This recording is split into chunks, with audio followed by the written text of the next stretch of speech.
Veterans, lawmakers, Americans, and heroes fighting to protect valor.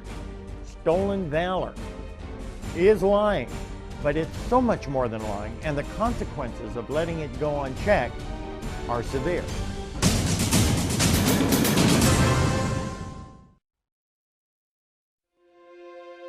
I was privileged to serve in Vietnam. I did serve 2 tours there.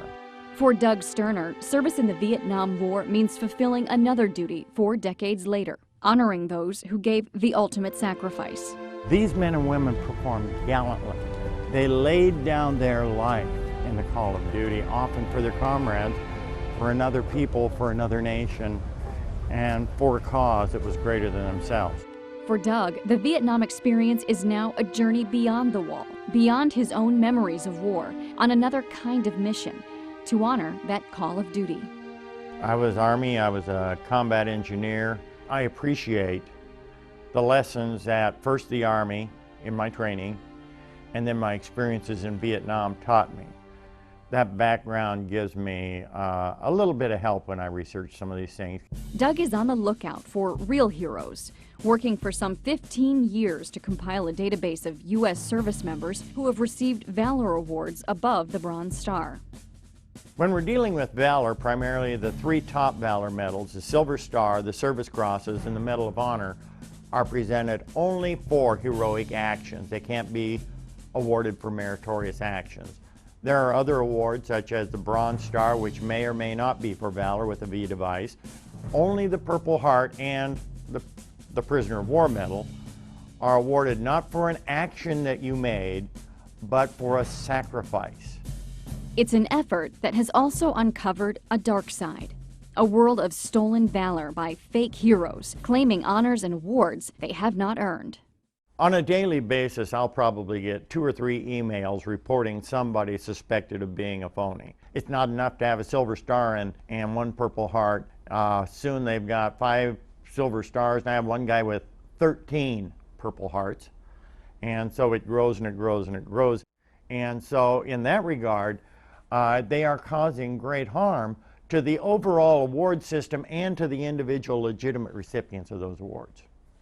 Uncovering stolen valor has also helped the Department of Veterans Affairs to expose those who would try to steal even more. It's usually the stolen valor issues that uncover the other fraud. In Seattle, we had 8 people charged up there by a very, very ambitious VA/OIG who went after stolen valor cases. All of these guys were getting VA compensation based on their combat service, their Valor Awards, Navy Crosses, combat wounds, Purple Heart. In fact, none of the 8 men had ever even served in combat. 2 had never served in the military. It was the wrongly claimed Navy Cross, the wrongly claimed Purple Heart, brought them on the radar, and then the VA started saying, well, is there compensation related to this? Doug Sterner's pursuit of genuine heroes has helped to shine a light on those who would steal valor and try to use it for personal gain. For others, tracking the trail of imposters, cons, and frauds is a full-time job. I'm retired FBI Special Agent Thomas A. Catone Jr. I was an FBI agent for 35 years. The pursuit of law and order has put Tom Catone front and center in the effort to protect the nation's highest military honor and those who wear it, with a little help from the Congressional Medal of Honor Society and a medal recipient. And then they said, by the way, you have to talk to Colonel Mitchell Page. I said, okay, who's Colonel Mitchell Page? And he said, well, he is a Marine that was awarded his Medal of Honor for his actions on Guadalcanal in World War II. And they told me that he's been going after Medal of Honor imposters for years and years on his own. They put me in touch with Colonel Page. He told me about all these individuals that he would confront when he'd be either at conventions for the Medal of Honor recipients or public engagements and stuff. And he would meet these individuals. And through Colonel Page's efforts, in 1994, the penalties were increased for the illegal use and sale of the Medal of Honor. It was raised to a $100,000 fine and up to a year in jail if somebody illegally manufactured, wore, or sold the Medal of Honor.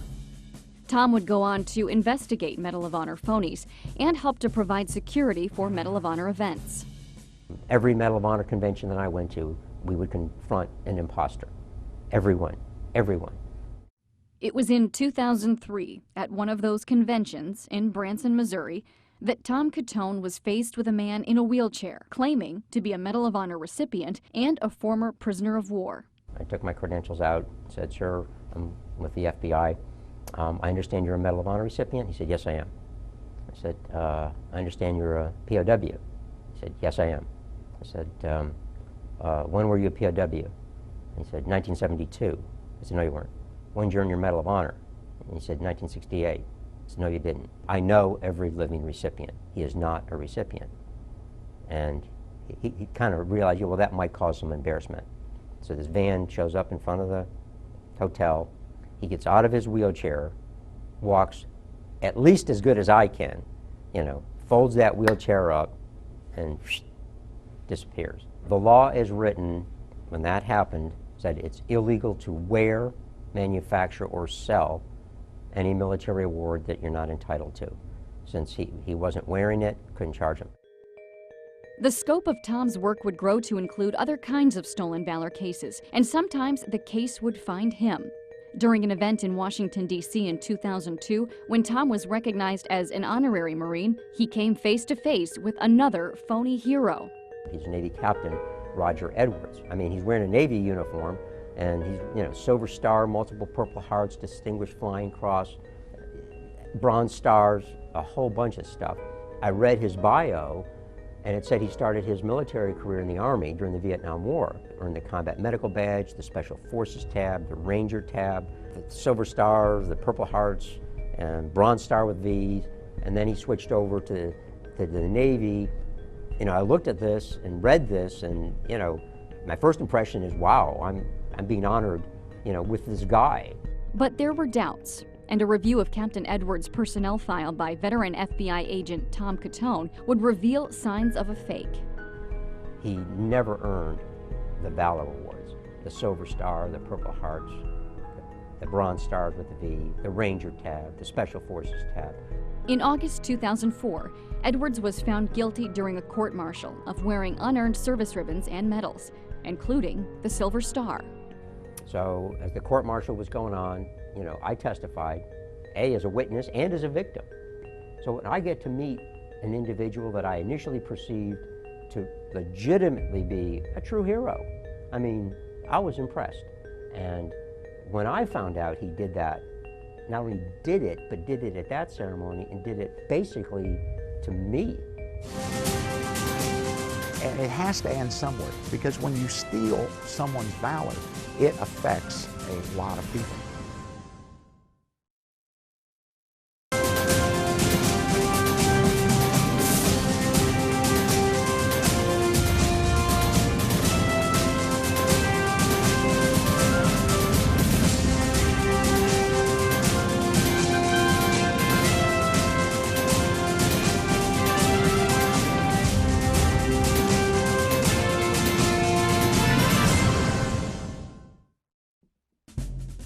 Retired Navy SEAL Don Shipley is taking aim at another kind of enemy, this one operating on home soil. I can't even get through the email every day with these guys trying to verify them. But the worst of them, those are the guys I'll go toe-to-toe with. Don calls on his SEAL experience and access to the SEAL community to support another cause, on watch against a growing plague of phonies. And when people contact me, it is for a good reason. It's a suspicion. They've watched a show or they've read an article, they've seen YouTube videos about these phonies, things like that, and it clicks. I wonder if, the guy I work with is really what he says he is. They come to Don for his access to the Navy's database, listing those with service in the elite corps of Naval Special Warfare Operators, the SEALs. And the database is considered sensitive. You're just not going to put it up for the public. But there are very few of us that are entrusted, a private thing that we do. I don't work for the Navy or any other thing. I do this for my SEAL buddies. So when you give me a name, you say that Bob Smith is claiming to be a SEAL Medal of Honor winner. I just look down the list. right straight down to Smith. And if there's no Bob, no Robert down there, we have a problem. Phony SEAL stories run the gamut and come with a lie. Some of these guys that do this, that do seek that limelight, do that, they're terrible. You got phony SEAL pedophiles, phony SEALs on death row. They use that word SEAL to, you know, my hands are lethal weapon type of thing. They use it to instill fear in a lot of people. Okay, well, compare the two sheets here and let's figure out who we're missing. My daughter, Sydney, has certainly taken phone calls. Women that have been threatened with their lives, that have been hit, abused, they are scared for their children. And it's phony SEALs. Never stops. This is the fourth phony that has been busted today, and it is shortly after lunchtime. As someone who has shared in the challenging journey of a genuine SEAL, Don's wife Diane also shares her husband's disgust over SEAL fakers. They seem to be abusive, they seem to be controlling. They will lie to their children, their wives, their parents. Some of these guys have lied to their entire families for years. If you would tell a lie that strong, then what else in your life are you lying about? For Don and Diane, the homegrown effort to defend the honor of real SEALs against phonies is backed by their common bond with the Navy, where they both served and where they met 30 years ago. This SEAL life that we love so much is wonderful. I wouldn't change a thing, but it's been it's a long road. Don and I had probably 4 or 5 Christmases together until retirement, you know, out of 30 years. That's hard. You know, it's very hard. And the children are without their fathers all the time. I think that teen wives display valor every day of their lives. I think that teen children display valor. To try to steal valor from my family, what I have had to do for so many years, it's stealing from my children. There has to be a line drawn in the sand, because when you steal someone's valor, and they do it for a lot of different reasons, it affects a lot of people. I received a Navy Cross that I wear for the team's actions, and I received a Silver Star that I wear for the team's actions. Those are the 2 awards I think that mean the most to me. Mark Donald received those awards for his actions as a naval medical officer during combat operations in Afghanistan in 2003. Defending what those awards represent continues for Mark as he tries to give back to others who have served. I retired and dedicated myself to trying to help toward our wounded, trying to help toward our veterans. People coming to take something like that, they're going to go buy something and put it on and claim that there's some form of value. They don't even know what it entails. They don't even understand the depth of what that piece of cloth and metal entails. What do all those lies do? When I go up to New York, or I try to reach out to Los Angeles, or I go to any city and I'm asking people to contribute to a cause, there's hesitancy. I don't blame them, because they need to know that where it's going is for the right cause and it's not lining the pocket of a thief. And the wheels broke the ground, and we were all cheering as we took off out of Hanoi for Guillam.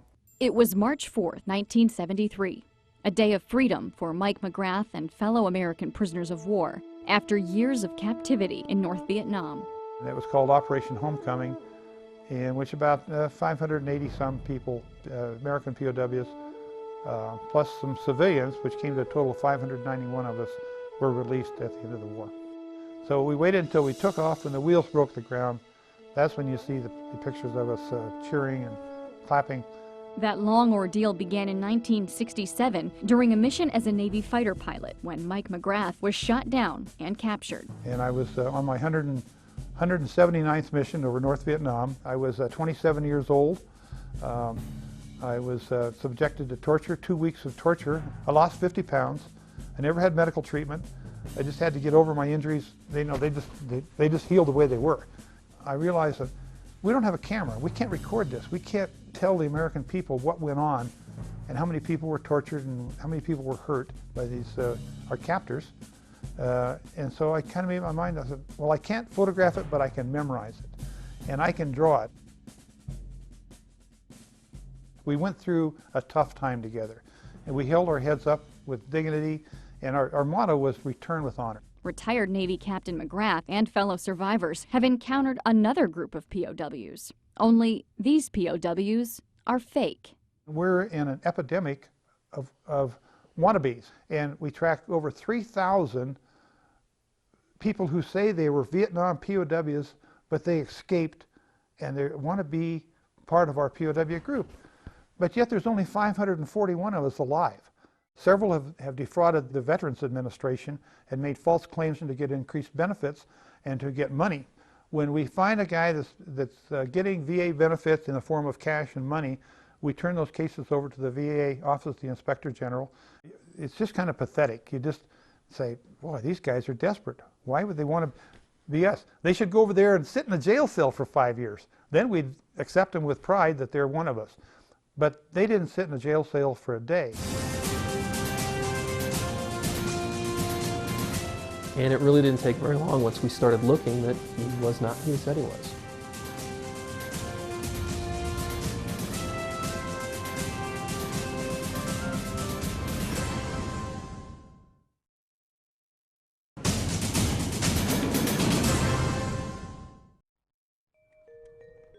If there is a line in the sand for those defending valor, it's here in Denver, Colorado.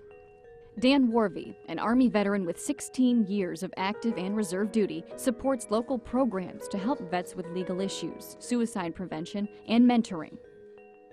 A lot of times it's just, how do I do this? I've been a soldier for this long, I've been an airman for this long, how do I be a civilian? And sometimes it just needs somebody they can call and talk to.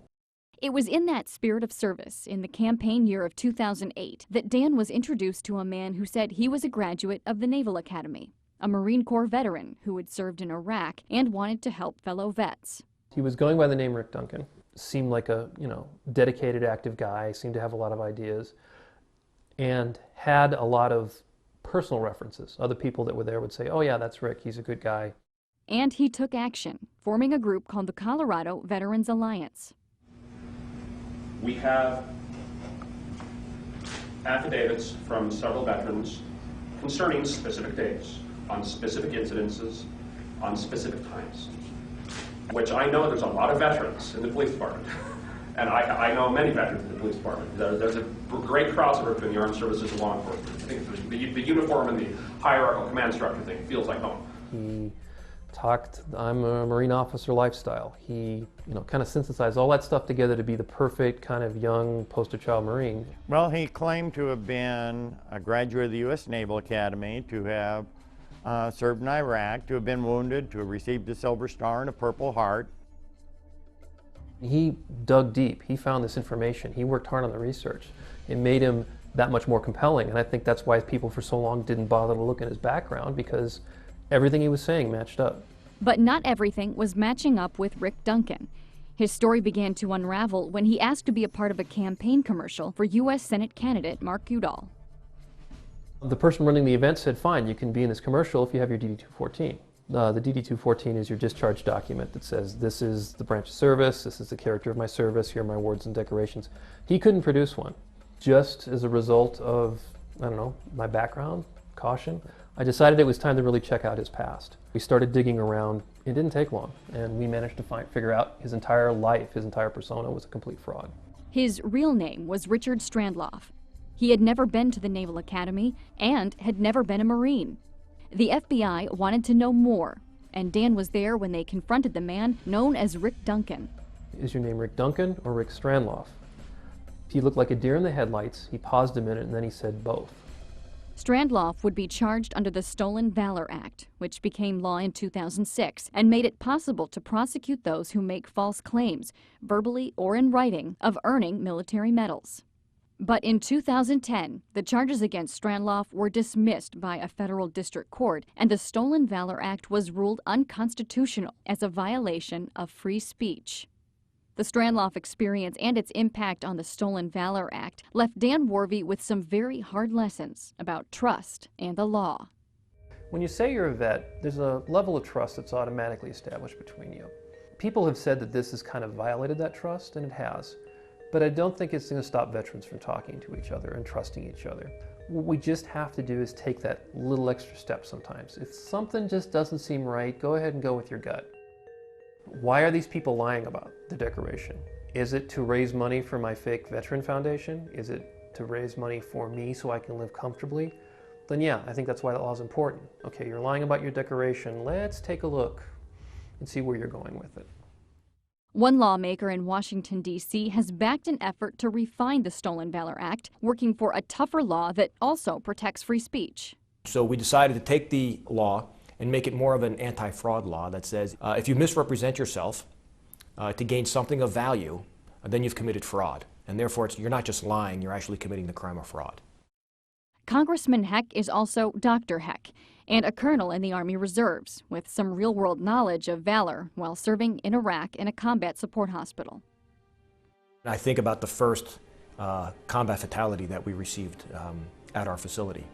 And it's for that young Marine, and you know, I'll remember his name until the day I die. It's for that Marine and for everybody else who didn't come home that we want to make sure their honor and their dignity and their service is protected.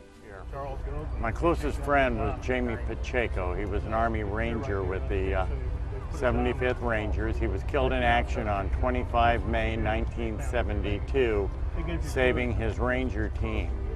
For his actions that day, Jamie was awarded the Silver Star and the Purple Heart. Someone read his story online and in 2005 stole his Silver Star citation and put his own name on it and portrayed himself as a Silver Star recipient. You know, there's 58,000 names on this wall, most of them killed in action or died of wounds received in action. About the only thing that their families have today to touch and hold on to is the flag that covered their casket and a Purple Heart medal. Meanwhile, out there are literally tens of thousands of men and women never heard a shot fired in anger, many of whom have never even served in the military, wearing, displaying Purple Hearts. That's the tragedy of this.